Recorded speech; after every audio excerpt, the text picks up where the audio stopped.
Now, looking at the author again, quite a nice to me, nice. Bhagavad Gita as the teaching and as a dialogue between Lord Krishna and Arjuna. But still, they did not actually, the Arjuna, he did not actually write Bhagavad Gita itself. So the Bhagavad Gita was actually written by this great Rishi, Maharishi Vyasa. And Vyasa, he was also part of the whole epic history of Mahabharata. And in some ways, he was connected with the whole history, the stories itself. And what I find quite fascinating, because he had this, in Hinduism, we call it Divya Drashti, where people actually can see the past and future with their ability of what we call the clairvoyance, or no, sorry, the word is not coming, but being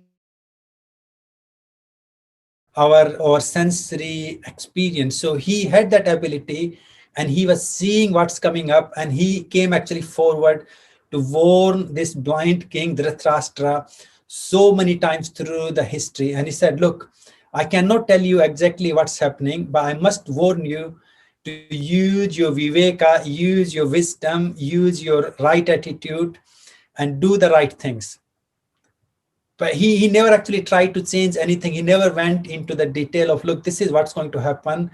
The way you are moving forward in your decisions, your justice or injustice that you're allowing to go through in your own kingdom.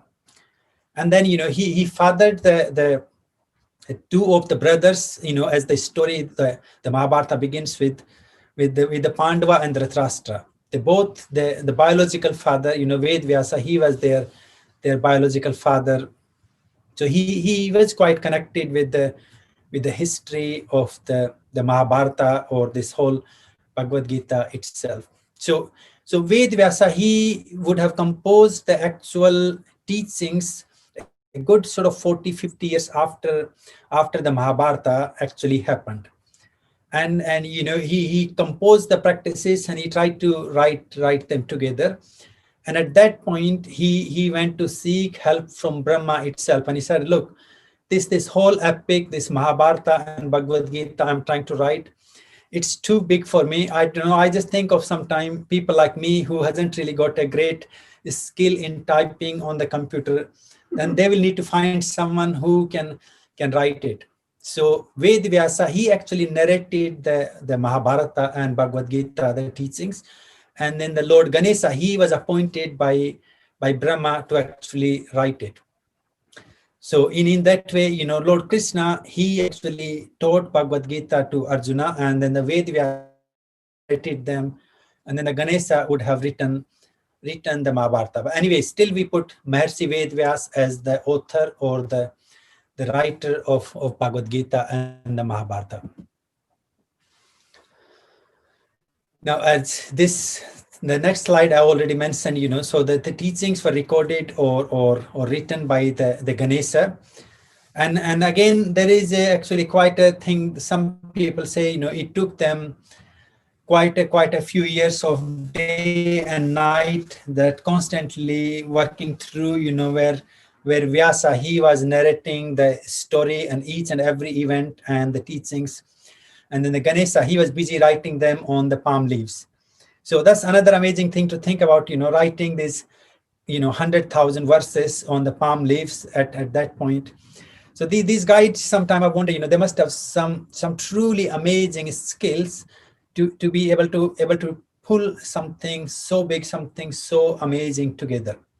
So in India, actually, we celebrate a day of Guru Purnima, where we worship Vyasa as one of the divine, and some of the mystical or the mythological stories that we believe that actually the Vyasa, he was also incarnation of Lord Vishnu. So he wasn't really any different to Lord Krishna himself. And in that way, it's sort of, that's how people believe, or we believe, like how he would have the each and every teaching of Bhagavad Gita exactly as it would have happened. Now, when we're talking about Bhagavad Gita, to me, another interesting thing to actually think about So when we have the actual written, whenever you get the copy of Bhagavad Gita, you would always see that the Sanjay, this great guy, he was the guide of the chariot of this blind king Dhritarashtra. So he was actually again having this durdrashti or durdarsana, which is the television system, the telepathy, where you can see and hear and have the vision of something from the distance. The Vyasa at the beginning of the battlefield, he comes to Dhritarashtra, the blind king, as he wished that I wish if I can know each and every event as it is happening. So the Vyasa offered him like, oh, I can give you this Divya Drashti, I can bless you with the sight where you can see each and every event as it happens. So the blind king, he said, oh, I have been blind from my birth and I don't really want to see it, but maybe you can bless my Sarthi, my charioteer, the guy who guides me around on my chariot with the Durdrashti. So actual teachings were actually, so the Krishna was talking in middle of the battlefield, giving the teachings to Arjuna. And this guy, Sanjay, he was narrating the teachings to Dhritarashtra, the blind king. So all the teachings of Bhagavad Gita, this chapter we talk, they were written as the teachings were narrated by this guy called Sanjay.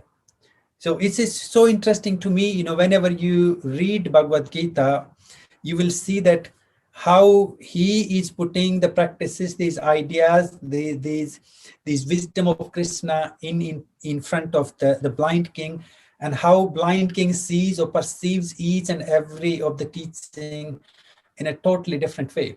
When he was talking about the path of karma yoga, bhakti yoga, so many times this blind king is like, oh, this Krishna, he was talking about peace a couple of months ago, and now he doesn't want to talk about peace even once.